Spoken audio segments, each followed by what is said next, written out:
Hi and welcome to easy spoken English Kanchi. இன்னைக்கு லெசன்ல நம்ம ரொம்ப இன்ட்ரெஸ்டிங் சென்டென்ஸ் ஸ்ட்ரக்சர்ல இருக்கிற லாங் சென்டென்சஸ் தான் பார்க்க போறோம். இன்னைக்கு பார்க்குற சென்டென்சஸ் நம்ம டெய்லி லைஃப்ல ரொம்ப கேஷுவலா பேசுற சென்டென்சஸ் தான். ஸோ தமிழ்ல நம்மளால ஈஸியா பேச முடிகிற மாதிரியே இந்த வீடியோ முடியும் போது உங்களால இங்கிலீஷ்லயும் ரொம்ப ஈஸியா ஃப்ளூவெண்டா பேச முடியும். So without any further delay let's quickly get into today's lesson. இன்னைக்கான ஃபர்ஸ்ட் எக்ஸாம்பிள் பாருங்க. அவரு குவிட் பண்றேன்னு சொன்னப்போ ஜோக் பண்றாருன்னு நினைச்சேன். ஆனா அவர் உண்மையா தான் சொன்னாரு. ஓகே, ஸோ இந்த சென்டென்ஸ்ல எத்தனை விஷயம் நம்ம சொல்லியிருக்கோம்னு பாருங்க. ஒரு விஷயத்த நான் நினைச்சேன் அப்படின்றத சொல்லியிருக்கோம். ஸோ நான் நினைச்சேன் அப்படின்னு சொல்றதா மெயின் கிளாஸ். அது என்ன விஷயம்னு சொல்லி நவுன் கிளாஸா அந்த விஷயத்த நம்ம சொல்றோம். அண்ட் எப்போ நான் அதை நினைச்சேன்னு சொல்லி ஒரு அட்வர்ப் கிளாஸா அந்த விஷயத்தையும் சொல்றோம். அதுக்கப்புறம் நான் இதான் நினைச்சேன் ஆனா இப்படி இருக்குன்னு சொல்லி ஒரு கான்ட்ராஸ்ட் சென்டென்ஸையும் சொல்றோம். ஓகே, ஸோ என்னென்னன்றத லைனா சொல்லலாம். இப்போ ஃபர்ஸ்ட் நான் நினைச்சேன், ஐ தாட். என்ன நினைச்சேன் நானு? அவரு ஜோக் பண்றாருன்னு நினைச்சேன். கரெக்டா? I thought he was joking. எப்போ நான் நினைச்சேன்னா அவரு குவிட் பண்றேன்னு சொன்னப்போ. I thought he was joking when he said. இதுலயே பாருங்க ரெண்டு சென்டென்ஸ் இருக்கு. அவரு குவிட் பண்றேன்னு சொன்னாரு. கரெக்டா? When he said he would quit, இல்ல ஹி வாஸ் குவிட்டிங் அப்படின்னு கூட சொல்லலாம். When he said he was quitting I thought he was joking. Okay, அப்புறம் என்ன விஷயம் சொல்லியிருக்கோம்? கான்ட்ராஸ்டா ஒரு சென்டென்ஸ் ஆட் பண்ணியிருக்கோம். ஆனா அவர் உண்மையா தான் சொன்னாரு. இது இங்கிலீஷ்ல பட் ஹி ஆக்சுவலி மென்ட் இட்னு சொல்லணும். ஓகே, இல்லனா but he was telling the ட்ரூத்னு கூட சொல்லலாம். Okay, I thought he was joking when he said he would quit but he actually meant it.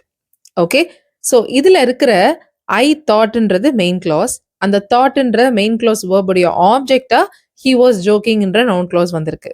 Okay, and அந்த தாட்டை மாடிஃபை பண்ற adverb clause-ஆ when he said he would quitன்ற adverb clause வந்திருக்கு. So main clause வேர்பை modify பண்றதுனால இந்த when clause-அ பிகினிங்லயும் எழுதலாம் இந்த மாதிரி.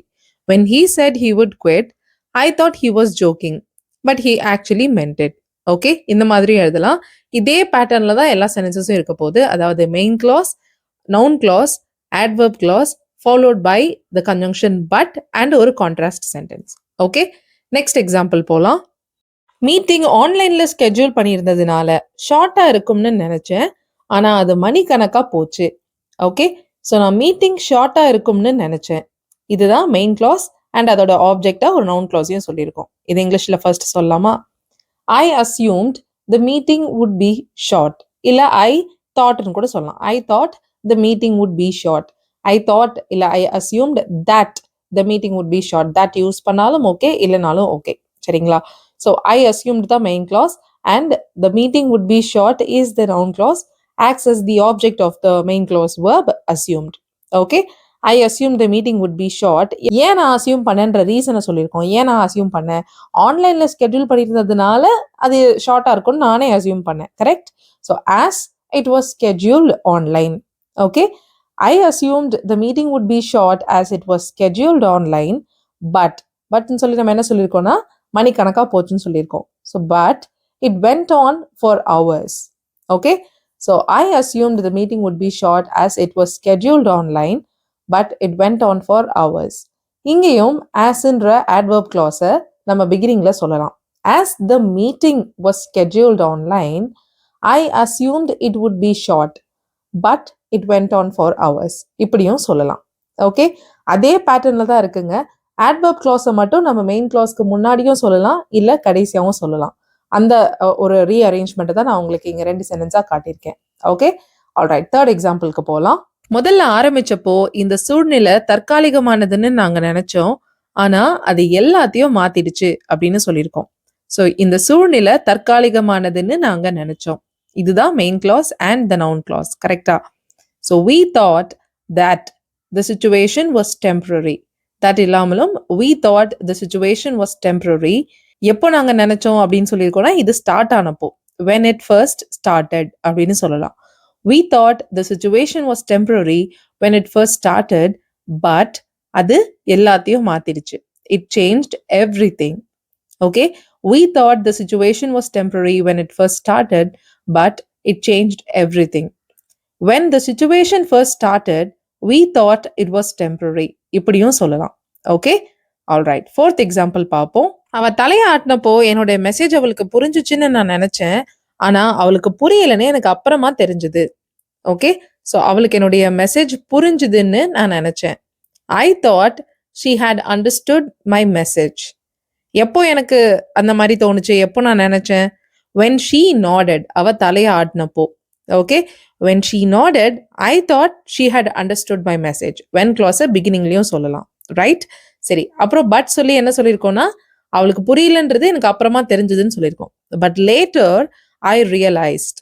Okay. I realised she hadn't understood or simply she hadn't. அதோடய ஸ்டாப் பண்ணிக்கலாம். Okay. I thought she had understood my message when she nodded, but later I realized she hadn't. Right? So அவள் தலையாட்டும் போது என் message நல்லா புரிஞ்சிச்சுன்னு நினச்சேன். ஆனால் அப்புறமா தான் தெரிஞ்சது அவளுக்கு புரியலன்னு. நம்ம டெய்லி லைஃப்பில் ரொம்ப கேஷுவலாக பேசுகிற சென்டென்ஸ் தான் இது. கரெக்ட்? ஆல்ரைட். இன்னைக்கான லாஸ்ட் எக்ஸாம்பிள் பாருங்க. வீட்டில இருந்து கிளம்பும் போது எனக்கு போதுமான நேரம் இருந்துச்சுன்னு நினச்சேன். ஆனால் டிராஃபிக் அதை தப்புன்னு ப்ரூவ் பண்ணிடுச்சு. ஸோ பாஸ் பண்ணி இந்த சென்டென்ஸை நீங்கள் ட்ரை பண்ணுங்கள். அதுக்கப்புறம் ப்ளே பண்ணி உங்கள் சென்டென்ஸ் கரெக்டானு செக் பண்ணிக்கோங்க. ஆல்ரைட். ஸோ நான் நினச்சேன், என்ன நினச்சேன்னா, போதுமான நேரம் எனக்கு இருந்ததுன்னு நான் நினச்சேன். I thought I had enough time. எப்போ நான் நினச்சேன்னா, வீட்டில இருந்து கிளம்பும் போது. When I left home. I thought I had enough time when I left home. இல்லைனா வென் கிளாஸ் பிகினிங்லேயும் சொல்லி when I left home I thought I had enough time. But traffic அதை தப்புன்னு ப்ரூவ் பண்ணிடுச்சுன்னு சொல்கிறோம் இல்லையா? பட் டிராஃபிக் ப்ரூவ் மீ ராங்னு சொல்லலாம். Okay. I thought I had enough time when I left home but traffic proved me wrong. Okay. Alright. இன்னைக்கான lesson அவ்வளோதான். இன்னைக்கு நம்ம லெசன்ல பார்த்த ஸ்ட்ரக்சர் ரொம்ப இன்ட்ரெஸ்டிங்காக உங்களுக்கு யூஸ்ஃபுல்லாக இருந்திருக்கும்னு நினைக்கிறேன். உங்களுக்கு ஈஸியாக இருந்ததா? நீங்கள் உங்களால் அதை சென்டென்ஸில் அப்ளை பண்ண முடியுதான்றத காமெண்ட் பண்ணி எனக்கு சொல்லுங்க. தேங்க்யூ ஸோ மச் ஃபார் வாட்சிங் this lesson till the very end. I'll see you all in the next video. Till then, take care and bye.